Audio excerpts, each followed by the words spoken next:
Olá, bem-vindos. O meu nome é Inês. Oi, gente, eu sou a Luísa. Olá, sou o Guilherme. E juntos somos 3 egiptólogos que entraram num bar.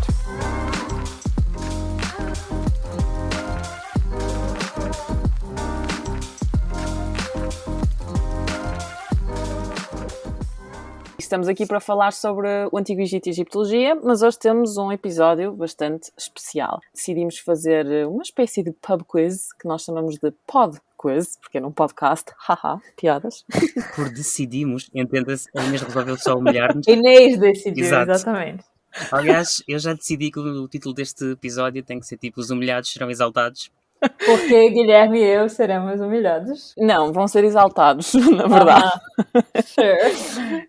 Então a ideia é a seguinte, o Guilherme e a Luísa não sabem o que é que eu vou perguntar e eu tenho um conjunto de perguntas com várias opções e eles têm que decidir qual é que é a opção certa. E vamos ver então como é que corre. Mal. Correu bem. As perguntas vão ser um bocado, não vou testar os vossos conhecimentos de história ou nada disso, mas é suposto elas serem mais assim engraçadas e divertidas. Portanto, Para vamos ver. quem? Divertidas para quem? Para ela, mim, né? Para claro. mim e para o público. Era para o Que público. ótimo. Estamos aqui em nome do público. Estamos a pôr para o público. Lá vem Exatamente. besteira. Ok. Portanto, se calhar começávamos, não? Sim. A não ser que tenham perguntas. Não, eu acho só que este episódio vai ser a ilustração daquilo que dissemos no anterior. Nós estamos muito longe de saber tudo. Portanto, até é bom ficar aqui a prova, como nós estamos longe de saber tudo, mas vamos lá. A prova é que, na verdade, não sabemos nada. Enfim. Ou isso. Só Oba. sei que nada sei. Não era o Sócrates que dizia Era isso? sim, senhor. Sócrates o filósofo, não Claro. Sócrates o nosso ex-ministro. Em Portugal. Primeiro-ministro, já. Ok, pergunta número 1. Qual destes animais Vai. não existia no Antigo Egito? Se Não você falar existia. elefante... Nesse período, já começa. Aquele que já problematiza antes de ouvir as opções. Qual destes animais não existia no Antigo Egito? A. Cavalo. B. Galinha. C. Crocodilo. O relógio está a contar. Relógio? Não, estou a brincar, não há tempo. Não há tempo. Estou a brincar. Mas espera. Mas qual é o período, É isso. querida? Qual é o período? Isto é uma trick question. Não, porque Já? assim, Luísa, queres falar sobre a introdução do cavalo no Antigo Egito? Uhum. Ou não? Pera, o cavalo chegou no Reino Novo. Enfim, então se você estiver perguntando sobre períodos anteriores, Pois. por isso que eu perguntei sobre o período, Inês. É isso, é que os Ixos é que trazem o cavalo, não é? Exatamente. E quanto ao crocodilo? Bom, o crocodilo já lá estava. Ok. Crocodilo é um bichinho mau para os egípcios, eles não gostavam dele. Não queriam dar abracinhos. Bom, mas Ele também... era perigoso. mas também tem, por exemplo, também é um... Ao mesmo tempo... Desculpa. Também é um deus. Yeah, é isso. Exato. Também é Sobek, que no período tardio até será um deus cosmogónico, ou seja, que participa na criação do mundo, digamos. Uhum. E quanto à galinha? Pois, eu estava aqui a pensar... Tem que ser a melhor opção possível, não é? É que eu vou Mas explicar eles qual não é... tinham galinha. Diz, Luísa, desculpa, não te queria interromper. Não, eu tô pensando alto só, fala. Não, estava a pensar, eu estou aqui a correr a categoria G da lista de Gardner. Já agora, a lista de Gardner é a lista dos signos hieroglíficos. Então, os e as egiptólogos e egiptólogas seguiam nos seus estudos, é uma forma de classificar os signos. E o G, categoria G, a secção G, se puder dizer assim, é dedicada às aves. E eu estou, neste momento, mentalmente, na minha cabeça, a tentar percorrer à procura de uma galinha. Eu não acredito que sabes qual é a secção das aves. É Atenção. G, é G. Eu não sei. Não, mas calma, Não eu sei. passei um ano inteiro, por causa da tese dos anexos, a digitar no GSesh, que é um software de edição de hieróglifos, e portanto muitas secções eu acabei por memorizar sem querer. Uau. Acho que galinha no Gardner não tem, Eu não, também acho gente. que não. Agora, se tinha no Egito, eu não sei. Pois, pode não ter passado para a escrita, claro. Galinha? Eu dizia galinha, já agora a resposta... Não, tem que ser a galinha. Se alguma das opções for certa, ou se a Inês não estiver Pois, também é verdade, pode ser nenhuma das sendo anteriores. malvada, é a galinha, for sure. Mas espera, por acaso tenho uma dúvida, Inês, é suposto a Luísa e eu chegarmos a um consenso na resposta, ou cada um... Se quiserem chegar a um consenso, podem, mas pode haver uma altura em que a Luísa diga uma coisa e o Guilherme diga outra. Depois vamos ver quem é que Não, ganha. Gui, a gente tem que se unir contra Eu também essa acho. louca Para fazer aqui. um consenso. Não, é a galinha, É a galinha, é. T. Parabéns, muito bem. Tem que pôr tipo assim uns sons no podcast, Yeah, de género. na edição. Tim, tim, tim, tim, tim. Na edição, tipo... Yeah, vamos ver Mas então se... eles não tinham galinha ever? Ok, isto foi uma trick question, foi assim uma pergunta enganosa, porque Claro. de facto a galinha foi introduzida no período greco-romano. Contudo, eu li um artigo recentemente que dizia que até havia ossos de galinha que foram encontrados em Buto, na cidade de Buto, no período saíta, portanto cerca de 685, 525 a.C. Portanto, a ocupação greco-romana é mais tarde, uns séculos mais No tarde. século IV a.C. Sim. Foi assim um bocadinho pergunta enganosa, mas eu depois não quis tirar porque achei que seria interessante discutirmos. Vem cá, que Discutirmos artigo que você estava lendo sobre galinhas? É isso que eu ia perguntar. Está no Journal of Osteology, não sei o que, não sei das quantas. Eu depois... Mas por que você foi ler isso? Tá bom? Porque eu estava a pensar, eu assim, quando é que a galinha foi introduzida no Egito? E então fui pesquisar. Mas repara, tu acordas e pensas quando é que a galinha foi introduzida no Egito? Não está tudo bem Não, contigo. eu sonhei que... Não, ela tava querendo torturar a gente aqui. Ela foi ler sobre a galinha. Eu adoro galinhas, ok? Que são animais mesmo inteligentes. Pois são, Ninguém pois são. sabe isto, mas eles são mesmo inteligentes. Eu vi um documentário, uma vez, a sério, em que estavam a ensinar galinhas a pôr, tipo, sabes aquelas formas geométricas dos bebês? E estavam a ensinar as galinhas a pôr as formas geométricas nos sítios. Uau. E então, tipo, pegava numa forma de um triângulo e punha no triângulo. E elas conseguiam, eram mesmo inteligentes. Porque Não depois é a recebiam galinha comida. que é quase um dinossauro? É a parente mais próxima, não é? É a parente mais próxima. São incríveis as galinhas. Claro que Super. penso nelas, claro. Claro, Certíssimo. todo dia. Muito bem, parabéns, foi esta a primeira pergunta. A segunda pergunta acho que vai ser mais fácil, ok? Estão preparados? Ok, então vamos lá à segunda pergunta. A antiga língua egípcia tem afinidades com, opção A, as línguas do continente africano e da Ásia Ocidental, opção B, as línguas europeias, opção C, as línguas da região do Pacífico. Ok, esta é tranquila, Luísa. A gente quer acerta ou a gente quer acerta, né? Ah, ok. É a A, sim. Aqui não há dúvida. Não há dúvida, sim. A língua egípcia tem ligações... Aliás, eu escrevi tem afinidades com, mas na verdade as outras línguas do continente africano e da Ásia Ocidental acabaram por ser influenciadas e estar interligadas com o antigo egípcio. Exatamente. Tanto que há palavras, por exemplo... Atenção que eu não estou a falar de difusionismo, ou seja, não estou a dizer que uma coisa acontece por causa da outra, atenção. Mas há palavras, por exemplo, no árabe atual que é interessante ver as proximidades com o antigo egípcio, por exemplo. Sim, sem dúvida. E também com línguas faladas noutros sítios em África também, certas expressões. Utilizas também certas expressões ou formas gramaticais. Muito interessante. É uma área que ainda precisa de mais estudo, eu acho, fascinante.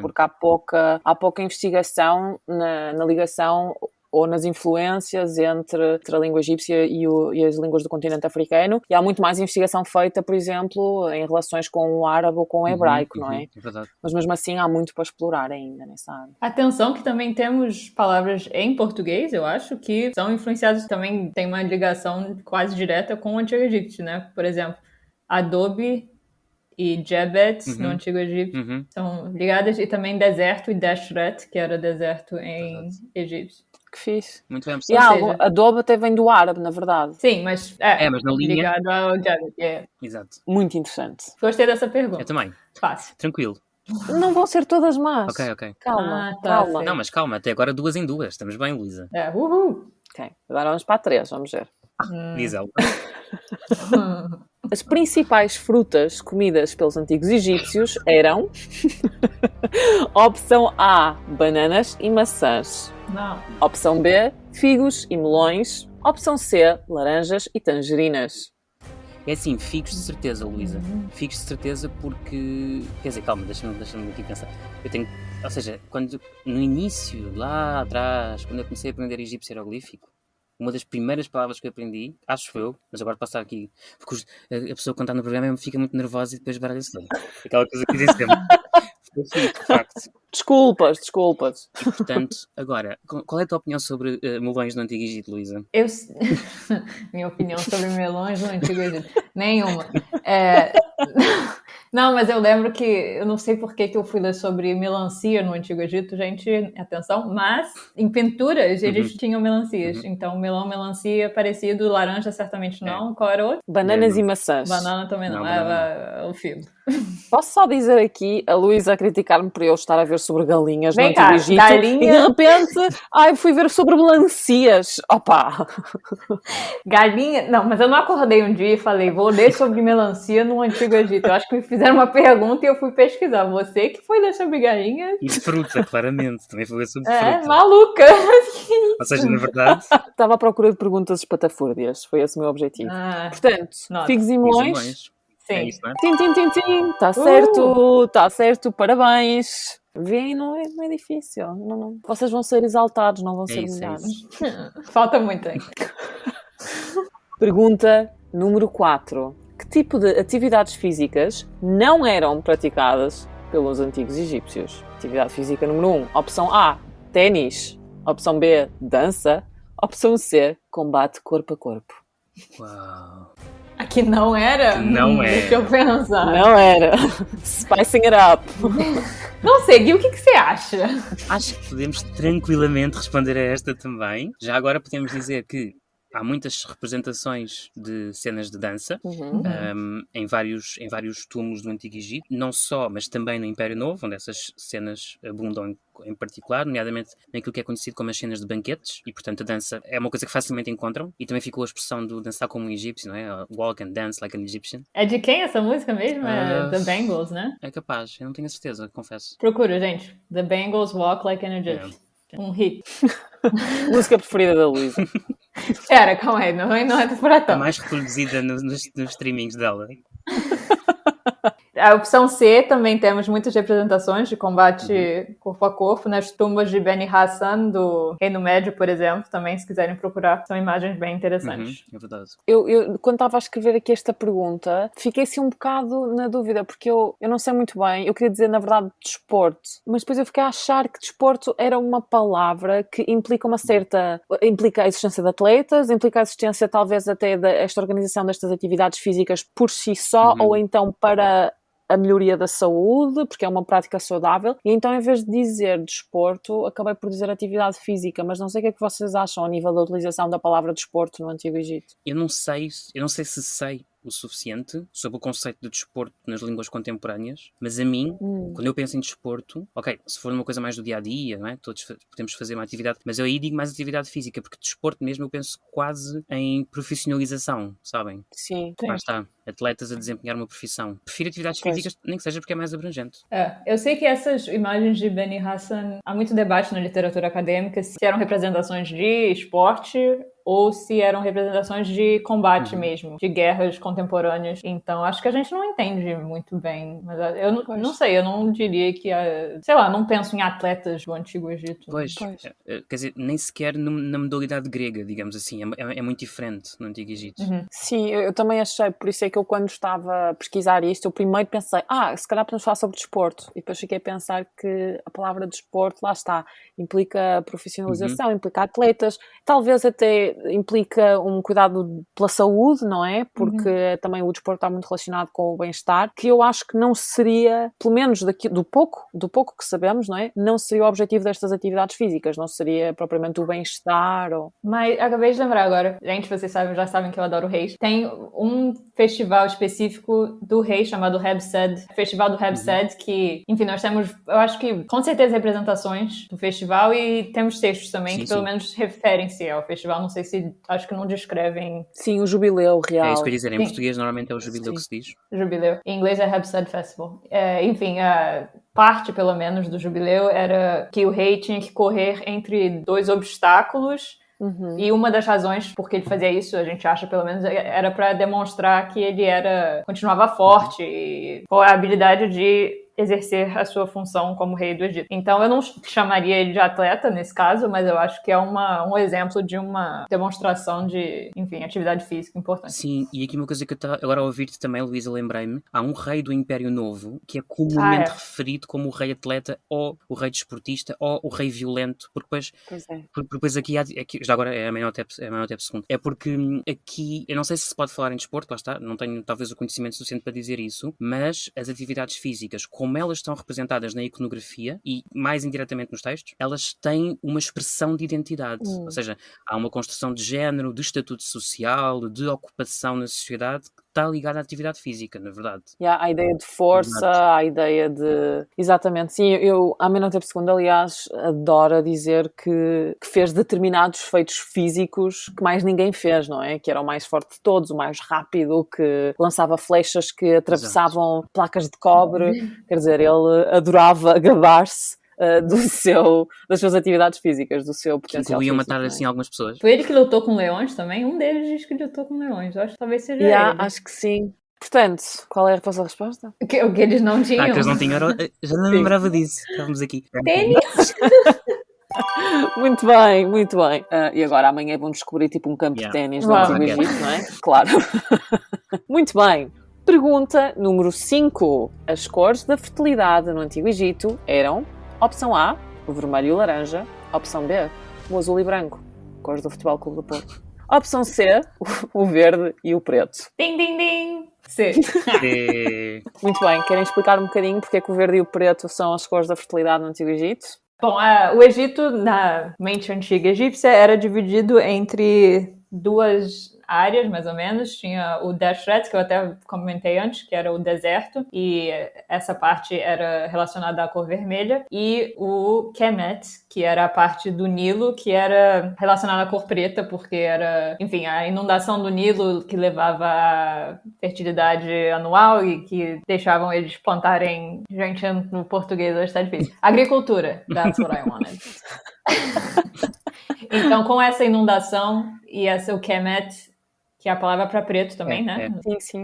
Então, o preto era ligado à fertilidade por causa disso. Gui, se quiser falar do verde. Sim, e até só para completar o que estavas a dizer, é muito engraçado em relação ao que estavas a dizer de Kemet ser, assim, dito de forma rápida, o Vale do Nilo, não é? Portanto, a área fértil do Egito, Sim. por assim dizer, que tem a ver também com a deposição do limo, que permite a fertilidade, a agricultura, como a Luísa estava a dizer, mas a palavra Kemet também podia se referir ao Egito em si. Portanto, na verdade, Sim, exatamente. Kemet é a palavra mais próxima que nós temos em egípcio para dizer Egito. Exatamente. Que pode ser traduzida como a Terra Negra, ou a Negra. O verde está ligado também à fertilidade pelo aspecto vegetal, pelas plantas, e é interessante nós repararmos que, por exemplo, uma divindade que está muito ligada, eu vou sempre puxar para a religião, já sabem, não é? Uma divindade que está muito ligada à fertilidade, e mais do que à fertilidade, à ideia de renascimento, que é Osíris, aparece justamente muitas vezes representada com cor verde, também ocasionalmente com a cor preta. E na cor preta também podemos pensar em Ahmose Nefertari, que é assim uma espécie de mãe da dinastia 18, a 18ª dinastia, que vai ser depois muito adorada em Deir el-Medina, e que é um povoado onde viviam os trabalhadores que construíram os túmulos da margem oeste, das necrópolis da margem oeste de Tebas, e ela também é representada muitas vezes com a cor preta, exatamente com essa ideia de fertilidade, de renascimento, de renovação, e portanto abundância, sim. E eles usavam essas cores, bom, as cores tinham um simbolismo muito importante, né? Então, por exemplo, estátuas funerárias às vezes eram feitas em pedras com cores escuras porque tinham essa noção de fertilidade. Uma que eu acho que a Inês até já botou na página dela como artefato da semana, uma das minhas estátuas favoritas, uma egiptóloga do português.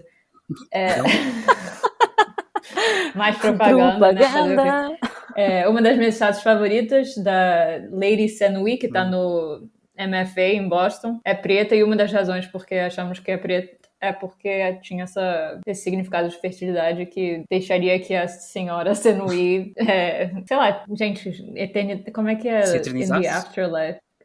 No além, no pós-vida, sim. Ai, que engraçado. Enfim, Mas a aprender como se dizem coisas em português de Portugal, não é? Bem, eu não sei como é que se dizem em português do Brasil, não é? Muito menos de uma forma diferente. Não tenho a menor ideia. Sim, não confies em nós, Luísa. Muito bem, portanto, as cores da fertilidade eram o verde e o preto. E algumas das outras cores que a Inês mencionou também tinham significados. Então, por exemplo, vermelho era ligado ao sol e também era ligado ao deserto. Então, muitas delas têm sentidos, assim, não necessariamente complementares, às vezes até opostos. Antagónicos, sim. Sim, e o branco também estava muito ligado à ideia da cor resplandecente do sol, não é? Dos raios solares, não é? Brilhante. A cor para branco e brilhante é a mesma. A simbologia das cores é mesmo Sim, muito sim, interessante. sim. E também ainda há muita pesquisa a fazer para quem estiver E já interessado. agora falaste também em azul, não é? Sim. Temos também várias divindades ou figuras divinas, que às vezes é difícil dizer se são deuses e deusas ou não, mas que são representados e representadas com cor azul. Por exemplo, a divindade que está ligada à cheia do Nilo, ou seja, não é que ela represente propriamente o rio, mas representa a cheia do Nilo, nesta ideia de abundância, de fertilidade, que é a Hapi. Talvez não seja uma divindade, talvez seja uma figura de fertilidade, enfim, essa discussão fica para outro fórum. Exato. Para outro. Fica para outras pessoas, mas o facto é que ela é representada muitas vezes em azul, em cor azul. Sim, e às vezes até assim com umas ondinhas, fazem lembrar um corpo aquático. Pois é. Ele é fofinho. Eu adoro. O Hapi é fofinho. É engraçado que ele na iconografia é representado em azul, mas por exemplo no texto do Ina Hapi, lá estou eu a falar de hinos, não é? Diz, por exemplo, ser verde. Portanto, a ideia de ser verde na perspectiva de fertilidade, abundância, rejuvenescimento da terra para que a agricultura seja possível. Portanto, há as duas cores ligadas à figura. E, já que estamos a falar em verde e azul e cores, a próxima pergunta número 6, já vamos a mais de meio, pessoal. A pergunta número 6 é: como é que os antigos egípcios chamavam o mar Mediterrâneo? Opção A, o Grande Verde. Opção B, o Grande Salgado. Opção C, o Turbulento. Eu sei essa. Dizemos? Já sabemos que é o A. Sim, a opção A, o Grande Verde. O Grande Verde. E eu sempre achei isso muito, muito interessante, porque eu olho para o mar Mediterrâneo e vejo azul, mas de facto o azul e o verde no Egito até acabam por ser cores que podem ser quase substituídas uma pela outra. Ou seja, são cores sobreponíveis, sim, que se pode utilizar uma pela outra. E acho isso muito interessante, o facto dos egípcios chamarem ao Mediterrâneo o Grande Verde. Já agora, eu trabalhei um bocadinho isso para a tese de mestrado e depois também publiquei um artigo sobre o assunto. E é engraçado porque o Grande Verde, claro que a associação mais imediata, como a Inês estava a dizer, não é? É com o Mediterrâneo, mas na verdade há corpos aquáticos que se calhar não são o Mediterrâneo e que também são chamados do Grande Verde, em egípcio Waj'ur. E ele aparece, por exemplo, tal como o Hapi aparece com essa figura de fertilidade, não é? Também há figuras de fertilidade que são chamadas do Waj'ur. Não sei se são deuses ou não, hesito em dizer assim, mas já desde o Império Antigo. Salvo erro desde o reinado de Sahure, se não me equivoco agora. Não tinha que ver, mas acho que sim. E portanto é interessante também perceber como às vezes é difícil definir com exatidão os nomes das geografias, dos corpos aquáticos que hoje reconhecemos, não é? Do Antigo Egito. Acho isso interessante. Já que estamos a falar de água, por exemplo, nós dizemos o oceano primordial, não é? Mas na realidade a palavra em egípcio varia. Pode ser Nu ou pode ser Nun, vai variando, mas na verdade nós dizemos oceano por conforto de linguagem, porque não é que fosse necessariamente entendido como um corpo de água salgada, até porque a água salgada não é fértil e, portanto, provavelmente até não seria entendido assim. Claro. Para nós hoje, não é? O nosso entendimento é que o oceano é um corpo de água salgada. Na antiguidade podia não ser necessariamente assim. É engraçado, ao mesmo tempo, como as formas que arranjamos para traduzir, não é? Eu nunca tinha pensado nisso, na verdade. Oceano, em português é o oceano universal, que você falou? Primordial. A mitologia egípcia é que do oceano primordial é que sai o primeiro montinho de onde o criador o mundo egípcio é criado saindo desse oceano primordial e nós achamos, nós acadêmicos, não eu, Luísa, que essa noção do mundo sair do oceano primordial é baseada na cheia do Nilo. Todo ano o Nilo enchia e apareciam esses montinhos de onde nasciam plantinhas. Então é muito interessante que realmente a gente traduz como oceano e claramente não podia ser salgado porque o Nilo não é. Claro. Ah, que interessante. Sim. Também nunca tinha pensado nisso, muito bom. Eu pensei, na altura da tese, tese de mestrado, portanto já foi há bastante tempo, e depois mais recentemente escrevi o tal artigo que eu estava a dizer e refleti um bocadinho sobre esta questão, porque o artigo é em língua portuguesa e também refletindo sobre a minha própria, lá está aquilo que falei no episódio passado, acho eu, de como é que traduzimos, e de facto eu não quero reinventar a roda, oceano é uma tradução que tem funcionado e portanto eu não, mas não era quase certeza visto como um corpo salgado. Não tenho como provar assim, categoricamente, não era, né? Mas acho muito difícil, porque a inspiração, como a Luísa estava a dizer, é a cheia do Nilo, e o Nilo é um rio, não é um corpo de água salgada. Gostei. Também. E acho que também vão gostar da próxima pergunta. Pergunta número 7. Qual era o símbolo da coragem no Antigo Egito? Opção A, o leão. Opção B, o hipopótamo. Opção C, a mosca. Quê? as vossas caras que me deram que isto pudesse ficar no podcast. Olha, essa é uma outra trick question. Essa é. Pois é, eu adoro perguntas enganosas. Já me Por que é que elas conhecem. envolvem sempre animais? Tipo, galinhas. É, porque a Inês só lê sobre galinhas no Antigo Egito, aparentemente. Nossa. Ok, Gui, Ninguém vamos fala pensar. sobre animais, ok? Ninguém fala sobre animais. Os Eu animais acho que você também devia existiam, mudar o ninguém seu precisa falar projeto de sobre. investigação e começar a falar somente sobre galinhas. Por acaso, Eu E acho que sim, ia ser dinossauros. Você muito pode popular. tentar falar sobre dinossauros no Antigo Egito também, ver o que você consegue fazer. grande Olha, tese. De nada, Grande boa tese, ideia. digo já. Nós aqui a dar ideias de Yeah. graça ao pessoal, não estou brincando. De nada, gente. Quem quiser, pode fazer. Dinossauros, T-Rex no Antigo Egito. Ok, símbolo de Calma, coragem. Gui, vamos pensar. Certamente não é o B. Não. Hipopótamo, não é. Porquê? Esta pergunta foi mesmo agressiva. Não. Porquê? Isso Como é que se foi bem atreve? um pouco. Não é- Bom, o hipopótamo também era um animal perigoso do Antigo Egito, mas é interessante que eles também associavam o hipopótamo a uma divindade que protegia mães e crianças. Então, enfim, era um animal perigoso, mas eles gostavam de mantê-lo perto. Exato. Talvez porque ele era perigoso, então ele tinha a capacidade de protegê-los contra outras forças maléficas. Também uma das razões pelas quais o hipopótamo acaba por ser um protetor das mulheres e das crianças é porque, de facto, os hipopótamos fêmeas são muito protetores das suas crias. Muito mesmo. E tem a ver com essa agressividade. A agressividade dos hipopótamos é muito grande, não é? E por isso é que eles são perigosos e eram perigosos no Antigo Egito como são hoje. Essa agressividade aumentava quando a fêmea achava que a sua cria poderia estar em perigo e, portanto, essa proteção e essa agressividade acabam por, acho, pelo menos eu e também outras pessoas que escreveram sobre isto, não só eu, mas acho que também tem a ver com essa ligação entre a proteção das mães e das crianças e do Isso acontece muito no Egito, tornar o perigoso num símbolo de proteção. Por exemplo, falando em animais ainda, não é? Um grupo de animais que era mais temido pela população do Antigo Egito no dia-a-dia, que são cobras, serpentes, enfim, esses répteis, são, no entanto, muito usados como símbolos de proteção também. Desde logo na Auraeus, que protege na cabeça do faraó, mas também divindades que são mesmo, que têm a forma de serpente e que, mais uma vez, se destinam à proteção do lar, das famílias, das pessoas. É engraçado detectar esse simbolismo duplo, não é? Ligado aos animais. Pois é. Portanto, hipopótamo não, estamos de acordo? Não. Símbolo da coragem. Agora, Sabes que o que é que me está aqui a... Não é a mosca que está atrás da orelha, é a pulga, não é? É que a mosca, se bem que eu já li umas coisas mais recentemente e essa interpretação tem sido um bocado rebatida, ou não, quer dizer, há outra interpretação agora, o que eu quero dizer, pode não ser certa, claro. É que há muito aquela ideia de que a mosca era atribuída como um prémio, como uma recompensa militar, não é? Gold of Valor em Yeah. inglês. Yeah. Mas eu, há pouco tempo, eu queria saber dar a referência exata e não vou saber, mas estava a ver umas coisas que se calhar não era exatamente assim. E, portanto, agora estou hesitante. Por outro lado, o leão, não sei, o que é que achas? O leão era muito usado como símbolo do rei, Uhum. às vezes em imagens de guerra e tal, do Reino Novo, até do Reino Antigo também, tem muitas imagens do rei sendo representado como um leão e destruindo seus inimigos. Sempre bom. Gostamos. Pisar nas Pois é. inimigas. Agora eu não sei, como eu disse, trick question.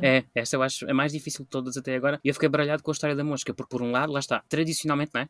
Pelo menos o que eu sempre vi, até há muito pouco tempo, é que aqueles, vou chamar colar de moscas, ok? Para facilitar, que encontramos em túmulos, nomeadamente femininos até, não é? A Hotep tem. A Hotep tem yeah. exato. Mas depois lá está, supostamente seriam recompensas militares, não é? Ou seja, Sim. coisas que eram dadas como um prémio pelos serviços militares prestados, não é? E não sei se a Inês não pôs isto aqui para... Por outro lado, o leão está associado à força, ao Não sei, mas combate. a mosca é tão estranho. Eu acho que ela votou porque ela queria que a gente não falasse a mosca, mas é a mosca, talvez. Não sei. Pois, é que é isso que eu estou a pensar. Inês é do mal. Vocês conhecem tão bem. Eu acho que é a mosca. Arriscamos a mosca? Acho que sim. A gente já explicou por que seria o leão, Exato. né? Então é um dos dois. é Só que isso. eu acho que a Inês que é a mosca, então eu vou falar a mosca. Sim, se a Inês agora disser que é o hipopótamo, nós levantamos em protesto. Ninguém vai ver porque é um podcast, portanto vai ser um protesto Olha. A falhado, gente bota ok? um sound effects, não tem problema.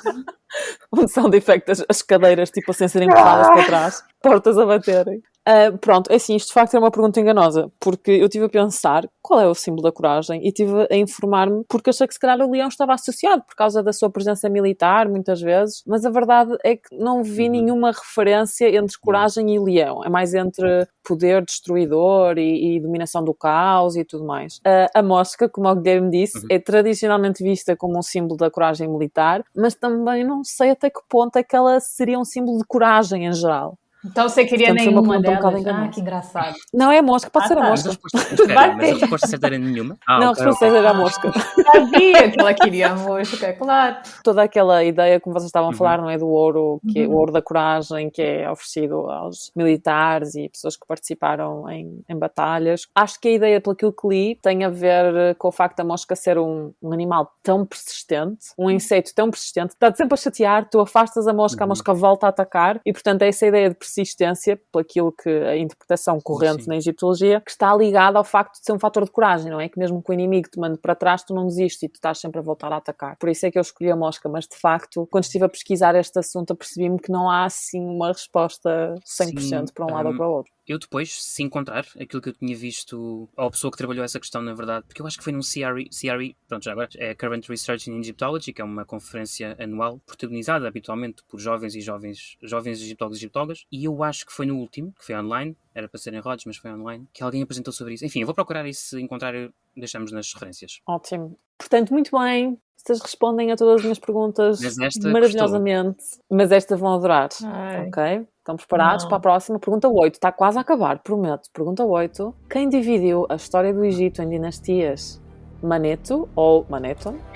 Jean-François Champollion ou o Guilherme? Acho que foi o Guilherme.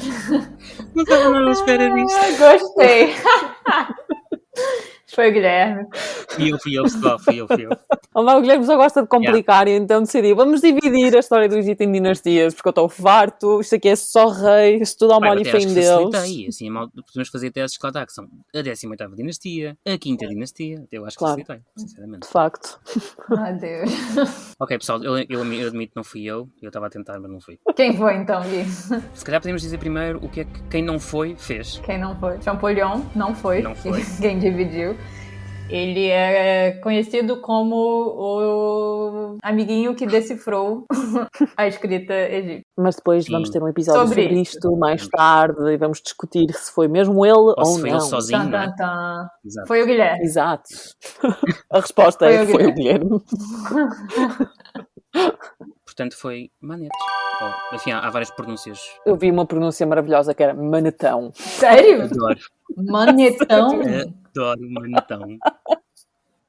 Manetão, eu a pensar, vou ter aqui com esta. Não, mas depois pensei, não, é muito estúpido. Mas Maneton está melhorzinho. Maneto, ok. Manetão. Não mais dirá qualquer uma das outras que não Manetão. Eu vou falar isso em inglês, inclusive. Manetão não. Manetão. E querem falar um bocadinho sobre quem é que o Manetão foi? Sim, quer dizer, no fundo foi este autor clássico, não é? Que dividiu as dinastias, na verdade, enfim, em certo sentido criou as dinastias, porque nós temos listas reais do Antigo Egito, temos fontes do Antigo Egito com a sucessão dos reis, que são mais ou menos fiáveis em função do propósito da fonte, digamos assim, mas existem listas reais, como o Cano de Turim, que pode ser visto num papiro no Museu Egípcio em Turim, ou, por exemplo, a lista real da Abidos, que está no templo de Seti I em Abidos. Ou seja, temos listas reais, mas quem faz essa divisão dinástica, quem separa, quem individualiza, primeiramente, não é? Depois foi sendo seguido e aperfeiçoado, foi justamente este senhor. Portanto, continuamos todos a usar, com ajustes, claro, mas continuamos todos e todas a usar esta classificação até hoje. Sim. Ele era, julgo que era um sacerdote, sim, não era? Sacerdote egípcio, mas ele elaborou esta lista quando escreveu uma história em grego para o primeiro rei ptolomaico, Ptolomeu I. Portanto, Ptolomeu I, quando recebeu o Egito, basicamente foi quase uma distribuição do Império de Alexandre, não é? Por vários dos seus generais, e Ptolomeu ficou com o Egito, e então quando se tornou rei do Egito, encomendou, não é? Pediu uma história do país para se familiarizar, e Manetão, o nosso amigo Manetão, é que escreveu esta história e acabou por criar essa divisão em dinastias. Apesar de se ter influenciado em, como o Guilherme já disse, em listas reais que já existiam. E já agora é por causa deste senhor Ptolomeu que depois conhecemos este período como Egito Ptolomaico, portanto o Egito que é governado por Ptolomeus, cuja identidade, enfim, seria um episódio interessante também, nenhum de nós é especialista na área, mas pronto, cuja identidade às vezes é difícil de classificar entre o grego, o helénico e o egípcio, não é? Mesmo Alexandria é difícil de classificar, cidade egípcia e cidade helénica, fica ali... Era uma mescla. Essa parte da história é meio chata. Não, estou brincando. Então vais adorar a próxima pergunta, número 9. Tinha duas coisas importantes, muito importantes para falar. Diz, Luísa, Não, acho diz. que uma coisa importante para realçar é que eu acho que talvez muita gente não saiba disso, é que temos vários textos de autores clássicos sobre o Egito, Heródoto, por exemplo, e às vezes, bom, não sabemos se é tudo verdade, provavelmente grande parte não é verdade, mas são textos que ajudam a gente a entender um pouco mais sobre a cultura egípcia e também como a cultura egípcia era vista por gregos e romanos, etc. E outra coisa é que essa divisão entre as dinastias é um bom exemplo de como a história egípcia é escrita por nós e não pelos egípcios, né? Ou seja, é uma categorização que é imposta na história egípcia, nesse caso por Manetão, nosso best friend, mas que continuamos a usar. Então, muitas vezes essas divisões entre dinastias não são muito claras. Algumas, às vezes uma dinastia nova começa porque é marcada por um começo de uma nova família real, por exemplo, ou de uma nova tradição cultural.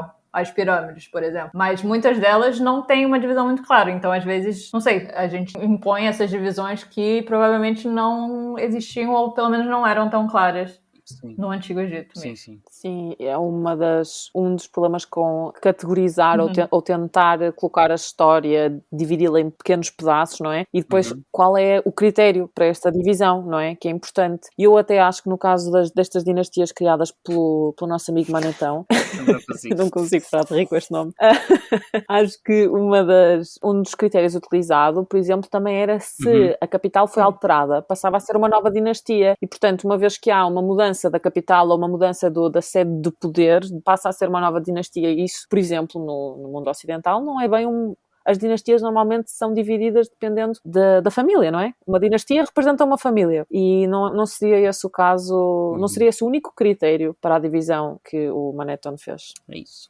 Vamos à última pergunta? Não, penúltima, calma. A última vai ser melhor de todas, acho eu, não sei. Depois dizem qual é melhor. Ok, também tem a ver com o Egito Ptolomaico.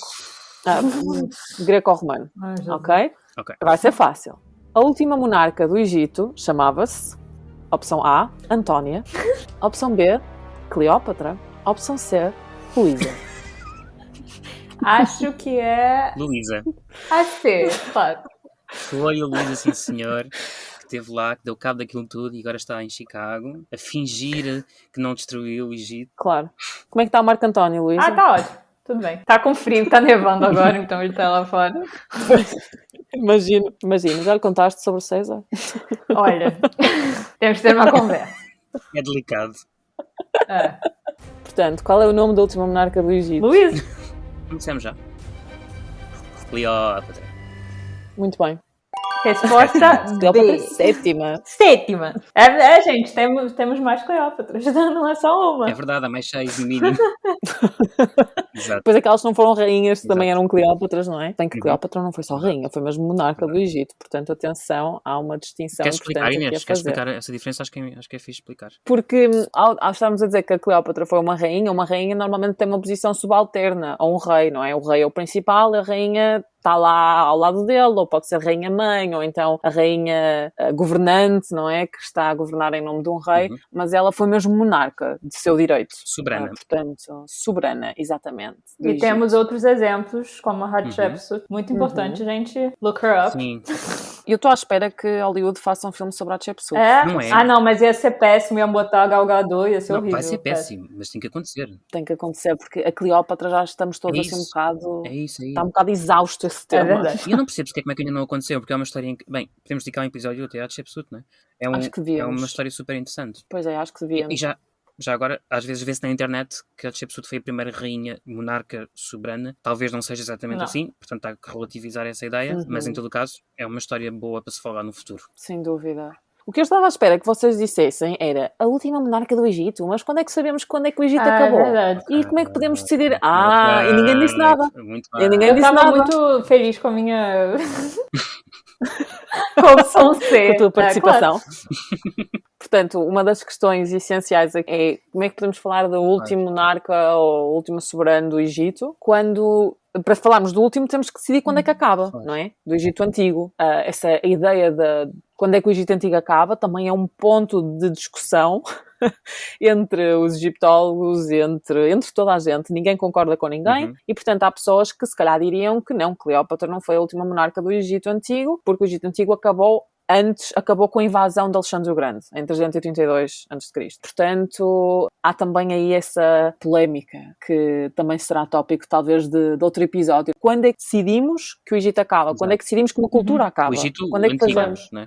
O Egito antigo, claro. Egito dura até hoje. Importante. Exatamente, importante. Outro motivo pelo qual isto é uma conversa tão importante, não é? De realçar, porque essa ideia de que o Egito antigo acaba aqui, quase que significa que a cultura deixou de existir, não é? E que, portanto, não há ligações entre o antigo e o moderno, que é problemático e não é verdade, como de resto já demonstraram vários investigadores sobre este tópico. Portanto, talvez seja também um tópico para abordarmos noutra altura. Sim. Acho bom. E já agora que estamos a falar de Cleópatra, Marco António e afins, tem de ver o episódio do programa da RTP2, Sociedade Civil, em que a nossa Inês fala exatamente sobre isso. Está disponível no RTP Play, que é o serviço de streaming da televisão pública portuguesa, televisão e rádio pública portuguesa, e que eu acho que é também acessível no Brasil, se não estou enganado. Portanto, acho que sim, eu julgo que é acessível em todo lado do mundo. acho que sim. E é gratuito, não é? Não Sim, precisam gratuito. de fazer, exato, não precisam de fazer login nem nada que se pareça. Nós depois pomos o link também na descrição do episódio. A minha participação, claro, é muito curta, são só assim os primeiros minutos, não é? Mas mesmo assim foi um episódio interessante sobre Cleópatra de Marco António. Sim, e foi para a ocasião do Dia dos Namorados? Não. Foi.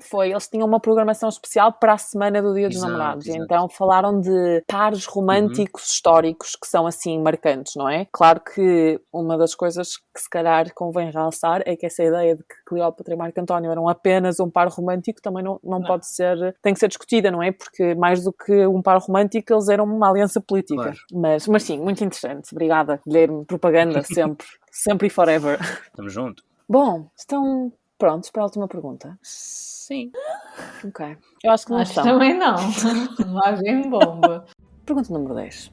Qual destes demónios, entre aspas, ou divindades egípcias, divindades menores, não é? Não quero classificar as divindades, mas Sim, pronto. claro. Qual destes demónios ou divindades egípcias é o meu preferido?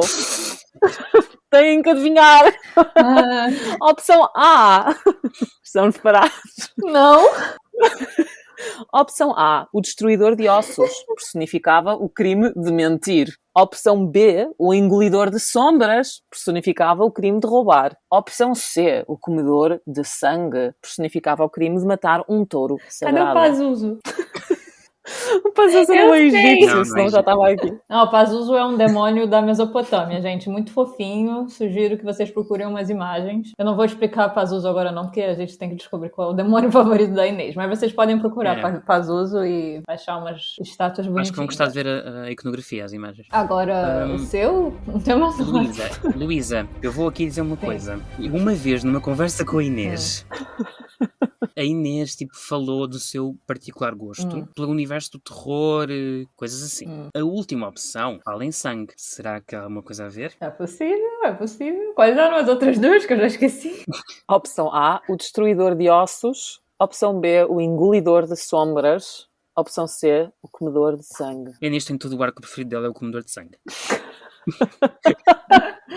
Por outro lado, ela já falou de ossos de galinha hoje. Pois é. E estas divindades secundárias basicamente personificavam diferentes crimes. Estavam presentes na altura do julgamento final, não é? Do julgamento da alma do defunto. E, portanto, se o defunto tivesse cometido algum destes crimes, acabava por ser devorado por estas divindades. Você não botou o mais importante, o devorador de corações? Amit, ou Amut. Amit, sim, exato. Que tem assim um corpo entre o leão, o crocodilo e o hipopótamo. Lá está. Ou seja, 3 animais muito simpáticos. Exato. O destruidor de ossos era o crime de mentir, o engolidor de sombras era o crime de roubar e o comedor de sangue era o crime de matar um touro sagrado. Portanto, se calhar isso também vai dar assim algumas pistas. Quais são os meus crimes favoritos, por exemplo? A Inês odeia gente que mente, eu sei disso. Sim, está a passar o mesmo também. Roubar, mentir ou matar um touro sagrado. Matar o touro sagrado é meio random, né? Mas é a parte do sangue que me baralha. Mas sim, é verdade. Eu diria que é o mentir, mas deve estar errado. O que você acha que é o sangue? Eu acho que o primeiro não é o roubar. Não, quer dizer, calma, Inês não é nenhuma ladra, não é o que eu estou a dizer. Inês, Mas eu acho que não é o demónio preferido, demónio entre aspas, claro, preferido dela. acaso, se vocês pudessem ver a cara do Guilherme nesse momento. Façam aí uma Eu acho que é o aposta. da mentira. Então vamos, é a B, não é? Destruidor de ossos, Opção B. personificava o crime de mentir. Não, a opção B personificava o crime de roubar. Não. Então baralhamos, desculpem. É. O destruidor de ossos, está certo! Moleque! Parabéns! Não, eu adoro este demónio porque, de facto, acho que destruir ossos é mesmo agressivo para uma pessoa que mente. Yeah. Não, é? acho super apropriado. Parece que o castigo para o crime é tão agressivo. Pá, pronto, mentiste, vou destruir os ossos. Acho bom, gostei. Gostei. Muito bem, vocês acertaram em tudo. Já agora, há algum traço iconográfico que seja mais comum neste demónio? Não, eles na verdade são quase todos parecidos. Eles têm Pois, sempre todos pois é, aquela que- forma de deuses sentados. Exatamente. Às vezes, tipo, sei lá, às vezes eles têm instrumentos, sei lá, um Na segura uma mão. faca, mas eles não têm assim... Eu, por acaso, não sei o que é que o destruidor de ossos carrega, se tem algum Estava símbolo a pensar nisso. específico. Yeah, também não sei. Mas eles são mesmo muito interessantes, estes pequenos demónios, entre aspas, não é? Ou divindades, eu já vi escrito divindades Eu também. menores, ou divindades Génios. secundárias, génios, mas na verdade chamar divindade menor eu não gosto muito, ou secundário, porque implica que são menos importantes e na verdade nós não sabemos isso. Claro. Muito bem, pessoal, espero que tenham gostado. Não fomos humilhados, Gui. Não fomos humilhados. Haha. Não, foram completamente exaltados. Agora espera, quando eu estiver fazendo as perguntas, Inês, você tá frita. Também me tocará a mim um dia. Agora. Opa, estou à espera da vingança. Mua. Fico aqui à espera da vingança, hein? Espero que tenham gostado. Foi-se um episódio mais descontraído e a ideia também era tentar falar sobre tópicos diversos que se calhar não iriam vir à baila. A galinha, realmente, a gente nunca teria falado sobre galinha. É verdade. Já viste? Isto é bom para, tipo, é como se quando for jogar trivia ou qualquer coisa assim, ou quiseres impressionar alguém porque sabes assim umas curiosidades um bocado esquisitas. De nada, tá-se? Okay? De nada, exatamente. Alguma vez eu achei, quando me convidaram para este podcast, que ia acabar a falar de ossos de galinha. Nunca. Pois é, o teu tópico E preferido. melancias. Galinhas e melancias. Aprendi muito Melancia, hoje. sim. No fundo é o resumo do episódio de hoje. Galinha, ossos, galinha e melancia. Muito bom, amigos. Obrigada. Manutão. Obrigada pela... Manutão é o melhor. Obrigada pela vossa participação e espero que os nossos ouvintes também tenham gostado e tenham aprendido algo diferente sobre o Antigo Egito. O que nós íamos pedir era para ajudarem o podcast a crescer, porque nós estamos agora no princípio, se não se importassem de deixar uma avaliação, 5 estrelas, claro, por favor. É isto. Muito obrigada Beijos. e até à próxima. Beijinhos, Tchau. até a próxima. Tchau.